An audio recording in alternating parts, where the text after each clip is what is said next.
Salam damai sejahtera di dalam Tuhan kita Yesus Kristus. Shalom, selamat pagi dan semangat pagi.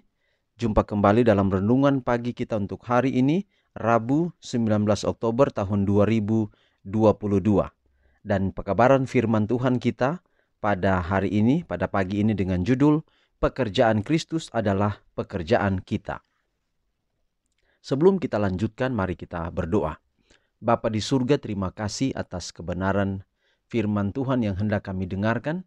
Biarlah dapat menjadi berkat dalam kehidupan kami semua. Terima kasih Bapa, terpujilah nama Tuhan. Dalam nama Yesus kami telah berdoa.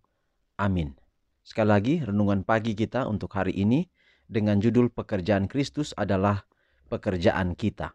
Yesaya 61 ayat 2, untuk memberitakan tahun rahmat Tuhan dan hari pembalasan Allah kita, untuk menghibur semua orang berkabung. Sekali lagi, untuk memberitakan tahun rahmat Tuhan dan hari pembalasan Allah kita, untuk menghibur semua orang berkabung. Yesaya 61 ayat 2. Teladan juru selamat hendaknya mengilhami kita untuk mengerahkan upaya yang sungguh-sungguh dan rela berkorban demi kebaikan orang lain. Dia datang ke dunia ini sebagai pelayan yang tidak kenal lelah untuk melayani kebutuhan manusia. Kasih untuk mereka yang terhilang dinyatakan dalam semua yang dia katakan dan lakukan. Dia membungkus keilahiannya dengan kemanusiaan, agar dia dapat berdiri di antara manusia sebagai salah satu dari mereka yang ikut serta dalam kemiskinan dan kesedihan mereka. Betapa sibuknya kehidupan yang dia jalani. Hari demi hari, dia mungkin terlihat memasuki tempat tinggal yang sederhana dan penuh kesedihan, mengucapkan harapan kepada mereka yang terbuang dan kedamaian bagi yang tertekan. Inilah pekerjaan yang dia minta agar dilakukan umatnya hari ini. Rendah hati, murah hati, lemah lembut, dan berbelas kasihan. Dia pergi melakukan kebaikan, mengangkat yang tertekan, dan menghibur yang berduka. Tidak ada yang datang kepadanya lalu kembali tanpa mendapat bantuan. Dia membawa harapan dan kegembiraan untuk semua orang. Kesempatan yang telah dia berikan kepada kita, janji yang telah dia buat, hak istimewa yang telah dia berikan seharusnya menginspirasi kita dengan semangat dan pengabdian yang jauh lebih besar. Setiap penambahan anggota ke dalam gereja harus menjadi satu alat pilihan untuk melaksanakan rencana penebusan.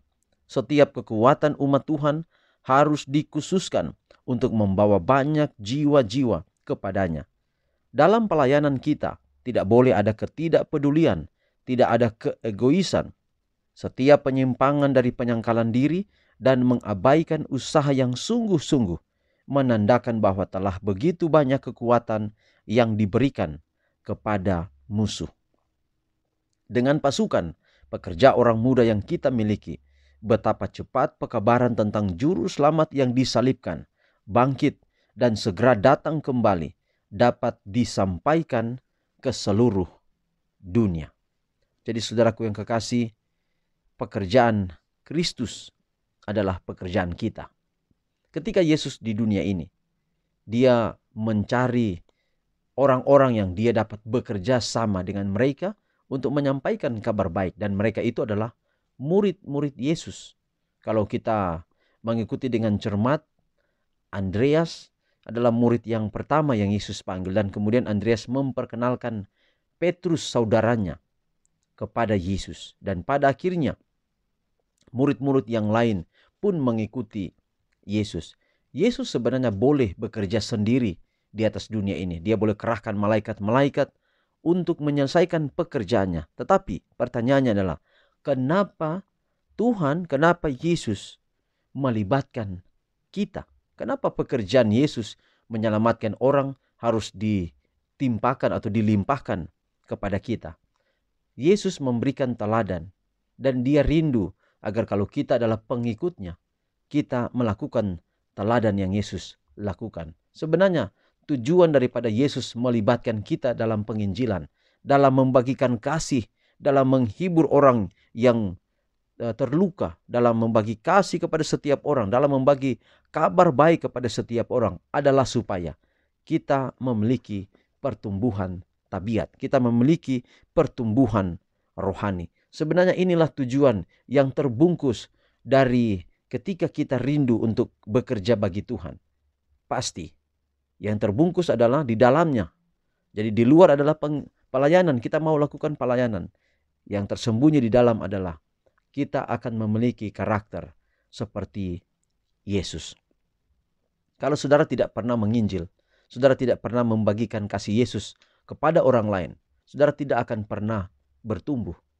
Percuma kalau kita pergi ke gereja, rajin pergi ke gereja, tetapi kita tidak membagikan kasih, membagikan cerita, kesaksian kepada orang lain di sekitar kita. Kita tidak akan pernah bertumbuh. Pergi ke gereja tidak cukup untuk membuat saudara bertumbuh. Contoh, ketika saudara pergi ke tetangga untuk membagikan kasih Tuhan kepada mereka, tentu saudara pasti akan membangun hubungan yang baik dengan tetangga saudara itu. Itu berarti saudara akan mengikis rasa cinta diri, keegoisan, mungkin persoalan batas tanah, saudara akan lebih mengalah, mungkin persoalan yang lain-lain, air atau apa saja, atau mungkin tanaman, saudara tanam, kemudian buahnya itu lari ke sebelah, menjadi masalah bertetangga, menjadi pertengkaran. Tapi kalau saudara punya cita-cita, keinginan, kerinduan untuk membagikan kasih Allah kepada tetangga saudara, maka saudara akan dikikis untuk tidak mencintai diri. Saudara akan lebih sabar menghadapi sahabat saudara yang ada di samping rumah saudara. Itu berarti maka terjadi pertumbuhan tabiat kita, karakter kita akan lebih sabar. Kita akan menjadi sahabat walaupun mungkin kita disakiti, kita lebih banyak rugi. Tetapi ketika kita mau bagikan kasih Tuhan kepada siapa saja di sekitar kita, tabiat kita akan bertumbuh. Dan itu sebenarnya tujuan kenapa pekerjaan Kristus adalah pekerjaan kita. Biarlah kiranya kasih karunia Allah yang begitu besar, Yohanes 3:16, disampaikan kepada dunia. Tidak hanya langsung kepada mereka, tidak tahu melalui apa. Tetapi kiranya kita adalah perpanjangan lidah Tuhan, tangan Tuhan, untuk menyampaikan kabar baik kepada semua orang yang berada di sekitar kita. Tuhan kiranya memberkati pekabaran pagi ini menjadi berkat yang besar dalam kehidupan kita semua. Kita akhiri pekabaran pagi ini, mari berdoa. Bapa di surga, terima kasih atas firman yang begitu indah. Kiranya menguatkan kami, menuntun kami bahwa bekerja seperti Yesus bekerja itu sangat penting. Yesus tidak maksud agar supaya kami capek, lelah, dan semuanya yang kami hadapi. Tetapi kiranya lewat bekerja bagi Engkau, memberitakan kasih kepada banyak orang, hidup kami, tabiat kami disempurnakan menjadi sama seperti Engkau.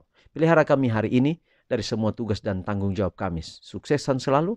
Biarlah apabila ada gagal kami tidak kecewa, tapi kami kembali selalu datang kepadamu dan setia kepada Engkau. Inilah doa kami. Terpuji nama Tuhan. Dalam nama Yesus kami telah berdoa. Amin. Demikian pekabaran pagi ini. Sampai jumpa besok. Tuhan memberkati kita semua. Shalom.